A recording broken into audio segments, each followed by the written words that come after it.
Et nous sommes à Bernay à la salle des fêtes jusqu'à 9h et on est bien. Moi je vais rester toute la journée.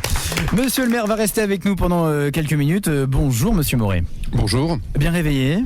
Tout à fait. Alors j'ai dit monsieur le maire, c'est monsieur le sénateur maire de Bernay exactement. Je me suis pas trompé. Pas du tout. Tout va bien.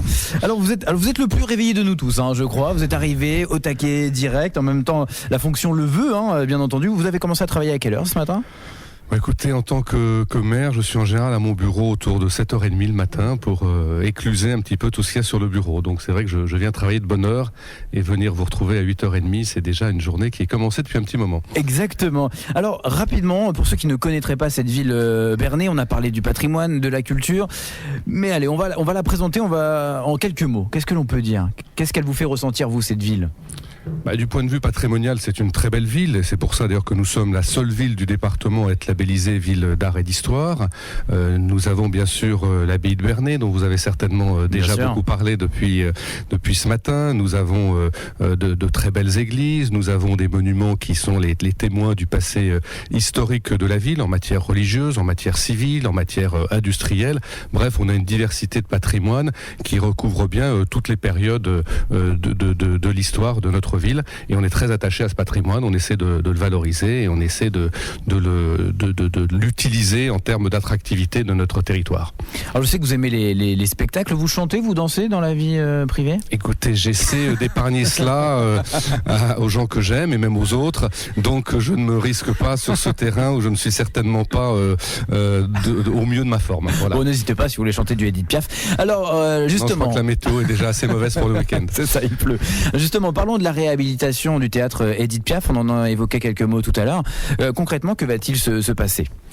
Eh bien, nous avons un théâtre, donc le théâtre Edith Piaf, qui n'a pas connu de travaux sérieux, j'allais dire, depuis une cinquantaine d'années, qui est donc un outil culturel qui a besoin d'une véritable remise à niveau. Et on va commencer à partir du début de l'année 2014 et pour à peu près un an, des travaux qui vont permettre d'avoir un équipement culturel moderne, adapté et performant, et qui sera en plus un pôle culturel pour tout l'ouest du département, puisque Bernay est une ville qui rayonne sur tout un périmètre qui couvre en gros l'ouest du département. Donc on a des travaux très importants qui vont en fait consister à peu près tout refaire. Et quand je dis à peu près, je peux même enlever à peu près, on va tout refaire. Oui. On va agrandir le théâtre pour avoir un hall d'accueil digne de ce nom, dans lequel on pourra en plus faire des expositions, pour avoir une salle entièrement refaite, donc un nouveau confort, une nouvelle qualité, de nouveaux moyens techniques, bref, un nouvel équipement culturel pour Bernay. Et à l'extérieur, il y a aussi l'aménagement de la place Gustave-Éon. Nous nous trouvons sur la place Gustave-Éon. Il y a des travaux bientôt terminés. Alors la place Gustave-Éon, pour ceux qui auraient le tort de ne pas connaître Bernay, c'est la place qui est devant la mairie. Ouais. C'était une place qui elle aussi avait besoin d'être requalifiée, puisqu'en fait c'était essentiellement un parking avec un petit trottoir et c'était pas idéal pour mettre en valeur les bâtiments de l'abbaye. Et donc on a commencé des travaux qui seront terminés d'ici un petit mois, qui vont permettre d'avoir devant la mairie une grande esplanade, ce qui permettra de mettre en valeur les bâtiments et puis d'avoir un espace où on pourra aussi avoir des animations culturelles et festives.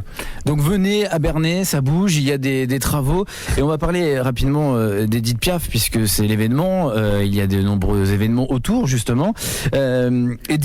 Edith Piaf, qu'est-ce que ça représente pour vous, en plus où il y a eu sa grand-mère bien sûr à Bernay? Edith Piaf fait partie du patrimoine de notre ville. C'est vrai que c'est une très grande artiste, connue et reconnue dans le monde entier, et c'est pour nous une fierté de savoir qu'elle a passé quelques années de sa vie, des années qui sont en plus importantes, puisque c'est l'enfance, c'est l'époque où on se construit, donc il y a forcément un petit peu de notre ville dans sa construction, dans son histoire et dans sa personnalité. Donc c'est un motif de fierté pour tous les Bernayens. Alors on me dit qu'il ne reste pas beaucoup de temps, donc je vais tenter, vous pouvez ne pas le faire, mais Edith Piaf, si je ne vous parle pas je peux pas vous parler d'Edith Piaf sans que vous me chantiez un tout petit truc. Ah non, ça non. Ça je suis désolé, je ne chanterai pas du Edith Piaf. Je peux vous dire que non, rien de rien, je ne regrette rien, mais je ne chanterai pas, voilà. Ah très bien, vous vous êtes rattrapé parfaitement, merci monsieur le maire. Merci à vous. Merci d'être venu, d'avoir joué le jeu. On revient en direct de la salle des fêtes de Bernay dans quelques petites minutes avec le musée des Beaux-Arts, le théâtre Edith Piaf. Et puis le tourisme aussi à Bernay, on parle de tout ça dans quelques minutes. Bonjour, bon réveil, Bernay est toujours là ? Bernay est toujours là. Et on filme carrément. On mettra sur Facebook, Espace Normandie et Twitter, @Espace Normandie. On se retrouve dans quelques minutes. Bonjour, bon réveil à vous toutes et à vous tous. Bon courage pour le travail, mais aussi pour les cours. À